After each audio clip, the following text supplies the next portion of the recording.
Who's the best space dog? Oh, где моя хорошая, хорошенькая моя, ты просто космическая. Eh? Who's the best hairy cosmonaut?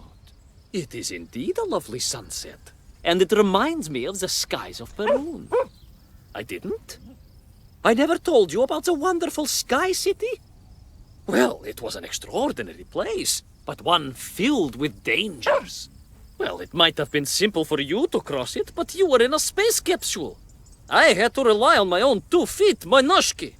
Feet which, I might add, had just crossed the interior, beaten the villain Toll, and helped inspire the Myank to a workers' revolution. Oh, that's all very easy for you to say, but your idea of civilized behavior is licking your own bottom in public. No. My adventures above the clouds were filled with untold dangers, death-defying escapes, and some really quite extraordinarily large Bielorybitsa. And it happened like this.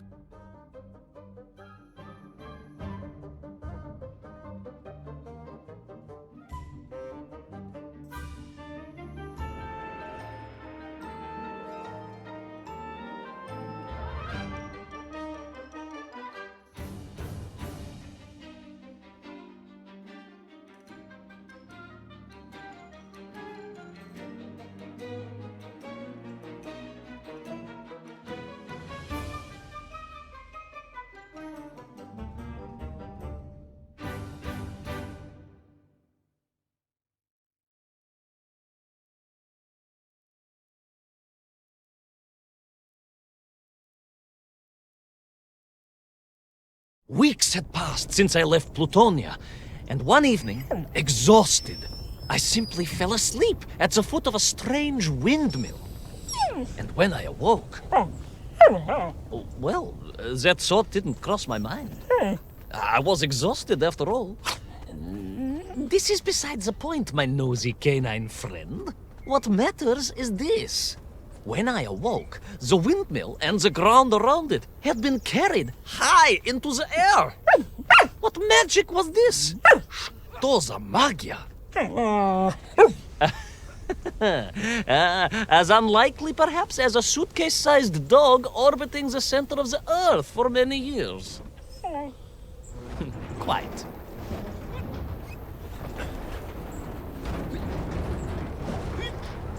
Quick as a flash, Kakmonia, my training leapt into play, and I began to paddle the strange contraption through the clouds in search of answers. It is entirely possible that a miller who owns a windmill capable of levitating high into the air may also own a flying machine. Oh, now you're just being silly. May I continue my recounting of how I sailed over the sky gardens towards the mystical city of Peru? Oh, I must, my moj ušati drug. I must.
What powerful emanations! What mighty gusts! What an epic squall! They reminded me of Cousin Pavel, yes! But whereas his rearward zephyrs could curdle milk and tarnish the teaspoons, these magical wafts only serve to carry me aloft and onwards.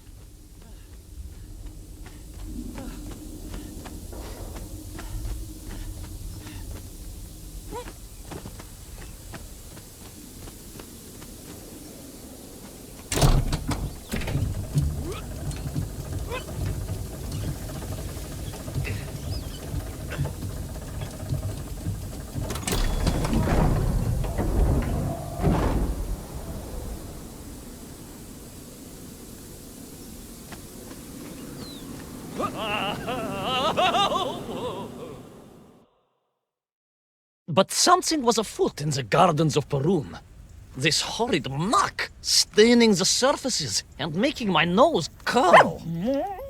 Yes, it was positively pavilion in scent. But it did not belong here. I think I once told you of Auntie Masha's passionate encounter in a cable car with the manganese entrepreneur from Chiatura. Now, Auntie Masha told me that there was a disagreeable stain and smell all around those factories and smelting works. Our industry is not without its dangers. Could it be that the once bucolic gardens of Perun were being corrupted by unchecked pollution? After all, science is a double-edged sword, my bristly confidant. Consider Zemikov. Of course. I apologize. Прошу прощения. Two-headed dogs is perhaps a rather insensitive analogy, but not without justification in this instance.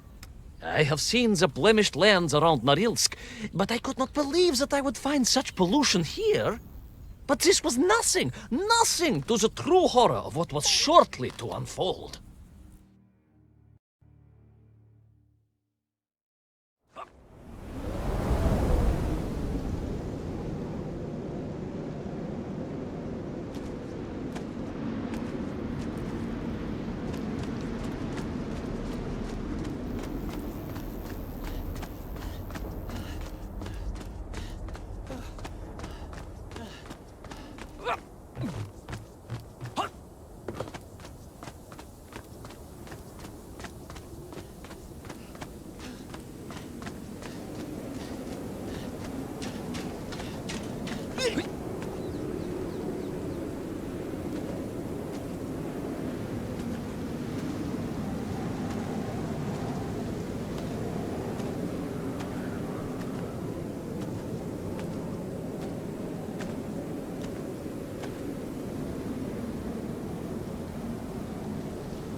That terrible, straszная machina, spewing its poison into the air, had created a monstrous thing. A being. A malignant spoiler of the noble and pure. And it had taken on the form of its prey. Well, of course. No, конечно, I was the prey. The citizens of Perun had clearly long since fled the evilly sentient smog, but I inadvertently wandered into its lair. Oh, I know. Misfortune seemed to dog me. Oh, sorry, I do apologize. To follow my every footstep. But no time to ponder, no time to bemoan the hand that fate had dealt me. No, all that was on my mind was escape, конечно.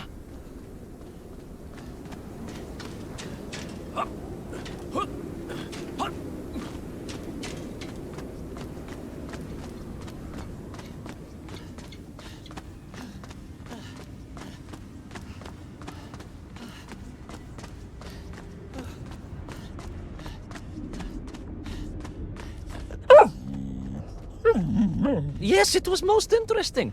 The windmill seemed to be from an earlier age.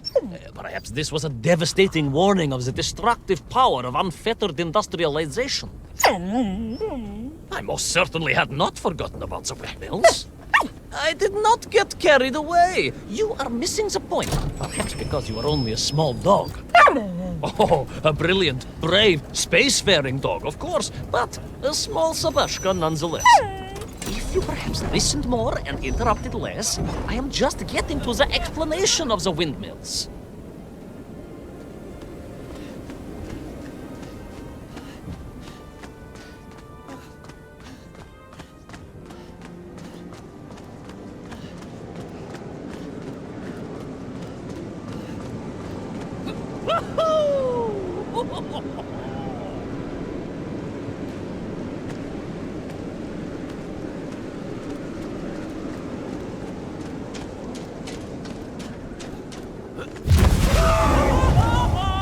My stinky nemesis was back.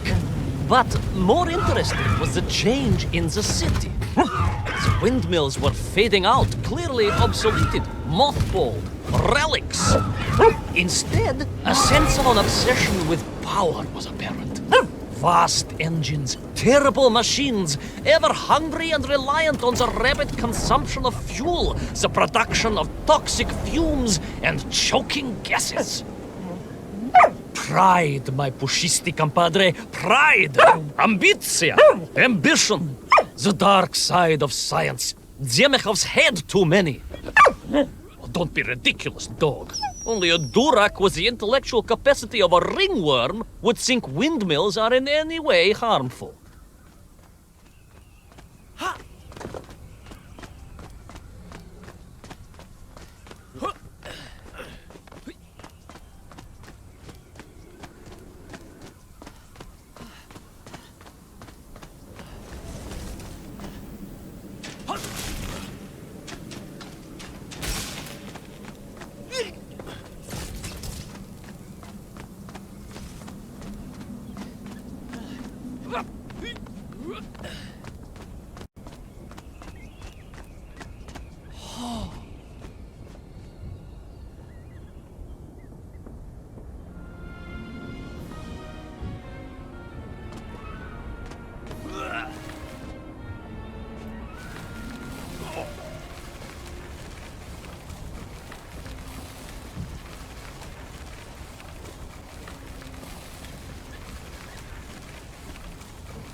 Of course, you never had much of a chance to travel.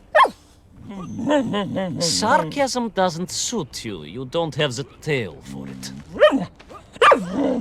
You do, at least, have a tail. Mind you, family gossip maintained that so did Uncle Rabliem. Although it was apparently little more than a stub, and a source of considerable discomfort and social anxiety for him. The question of whether or not Uncle Rabliem wagged his stub is very much off topic. What I am trying to say is that your upbringing on the streets of Moscow meant you never saw the blackened fields of Magnitogorsk, the sacrifices made by the valiant citizens of that industrial heartland, as they drowned in their own blight, even as they powered the state forwards. I was reminded of Magnitogorsk as I wandered through those fields of pipes and foundries, and I wept for the loss of innocence that so often goes hand in hand with progress.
Indeed.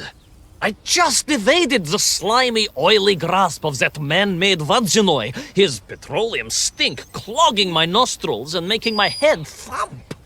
And I felt a great stirring within me. Yes, much like, I assume, Cousin Pavel. May he never get loose again. But no, quite different. This was no volcanic upbubbling of gastric malintent. No, it was the roaring fires of justice once more ignited within me. I felt a swell of patriotic fervor and knew the hand of destiny had fallen on me once more. Yes, what a hand it was! I could not see this great wonder sink into an abyss of poison and bile.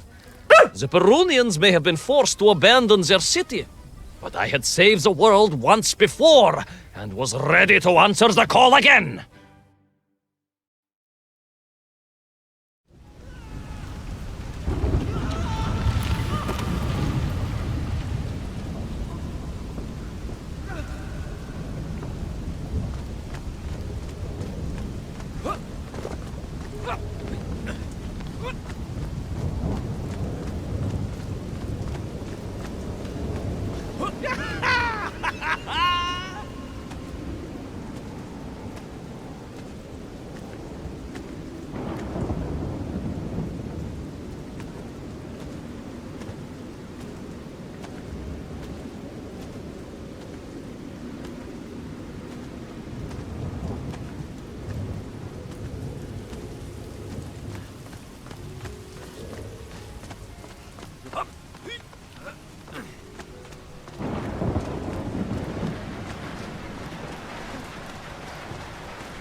What strange metal Bielaribitsa clearly designed to swim through the air? I was amazed. And there was more.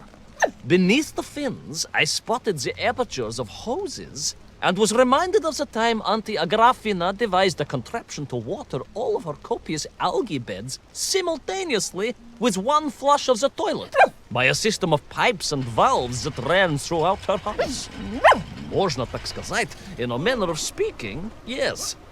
Her algae were most irrigated, although her neighbor Victor was washing his trousers in the sink at the time and was bruised quite severely about the face and body. But these were no ordinary flying metal fish. They were designed to expel air, fresh air, and push back the polluted clouds.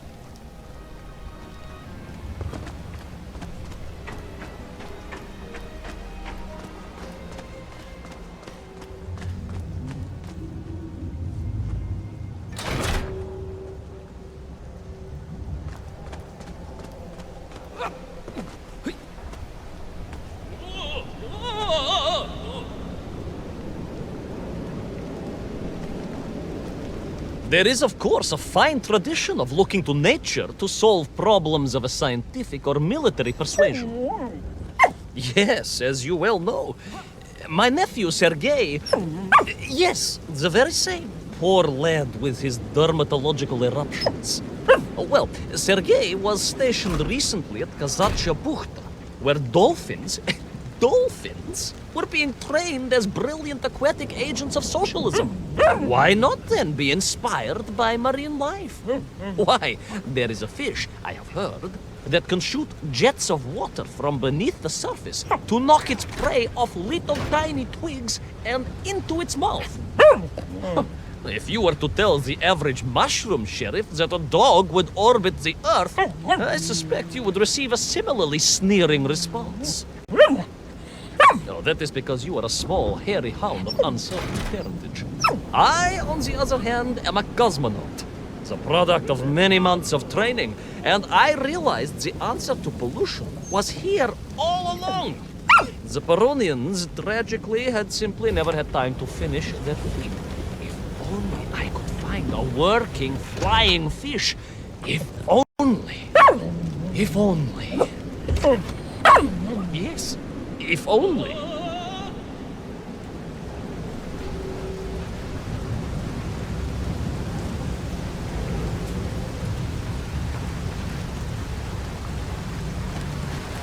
It made perfect sense, of course. The poisonous Duchata that engulfed Berun was like a nasty cold. And you know what to do with a cold to rid yourself of it. You may not get colds, but nor can you operate pea-shelling machinery. So, don't get ideas above your station. We humans, on the other hand, may produce up to 16 million perfectly unshelled peas in an average shift. But we are martyrs to our sinuses. But to clear them, aha! These are remedies we Russians have been perfecting over the long centuries of harsh winters. Onions. A quick snifter of onion oil will clear your head faster than a Pragviev can clear a hypothetical minefield. Yes, if I could find a functional fish, I would become that onion.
Close.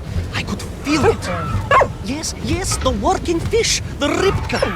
I could feel I was at the heart of Perun, and my noxious pursuer had renewed its chase with a terrible vigor.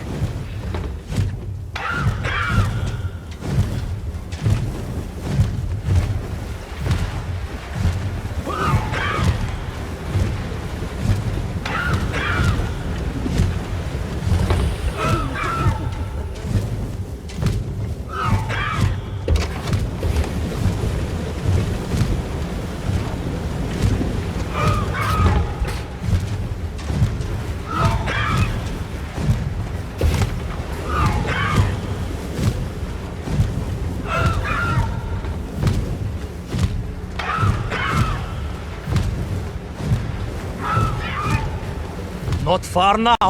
I just had to keep going, keep pushing. It's almost as if you knew, Pavel. Uncanny. How about yet?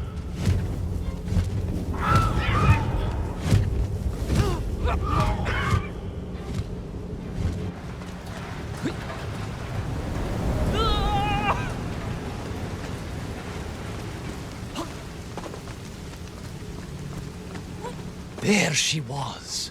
A beautiful sight. Her scales shimmering in the sunlight, her fins poised for action, her onion cannons primed for a great aerial conflict unseen in the annals of human endeavor. And you are just jealous it was a bigger flying machine than yours. No, my bilious pal. It was time for science to fight back. Yes, my hairy compatriot. Paechale! Onwards to victory!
was a miracle. I found myself swooping through beautiful clear skies, the strange interior sunlight gleaming on the sides of my fishy vessel. I heard birds clear their little throats and begin their wondrous gvalt, the wind gently humming on the fins. And then, all of a sudden, under it all, well, you see, in my hurry, it didn't even occur to me to check how much fuel was carried in the strange craft. With a horrible splutter, the engines choked and died. And suddenly we were plummeting downwards towards our doom. I did not. A simple mistake that many have made. Why, my Aunt Agrafina met her untimely demise being late for a fungal sculpting seminar and making exactly the same error. Only, unfortunately, it left her stranded in sub-zero temperatures just outside Pravachitsinsk. She wasn't found until 18 years after her own funeral, but was perfectly preserved. Remarkable, really. It is beside the point, yes. So, there I was. My fabulous ship had become a terrible prison. I was hurtling to my almost certain death. My triumph turned to tragedy. But then... well, you know what happened next. Even so, moi magnati drug, that is a story for another time. A most extraordinary story, of course, filled with dangers and wonders, and canals, and invasions, and strange doorways to other worlds. But perhaps too long a story for now. Yes, indeed, my canine tavarish. Time for soup. Auntie Agrafina's famous borscht. Coming? You know, I think you really did have the happier time in Peru. The benefits of being a suitcase-sized dog in a little space machine, perhaps. Yes, the correct term is indeed capsule, as I told the general once. Why, a letter just the other week. He's thinking of retiring, he says. Yes, and moving to Bashkiria to nurture bees. Bees? It surprised me too. I thought if animal husbandry was to be his passion, it would be a large, manly animal like elk or bears or a caban. Perhaps the bees he is thinking of are particularly militaristic. Or stingy, yes. Did you want bread with your soup? In which case, there's half a tin of old beef you could also finish. Somewhat grey, but I'm sure it won't taste awful. Yes, my four-legged associate. Now, did I ever tell you the story of when Uncle Rablien got his stub ensnared in the seat of a wicker chair in the finest fish restaurant in the whole of Taliatsie?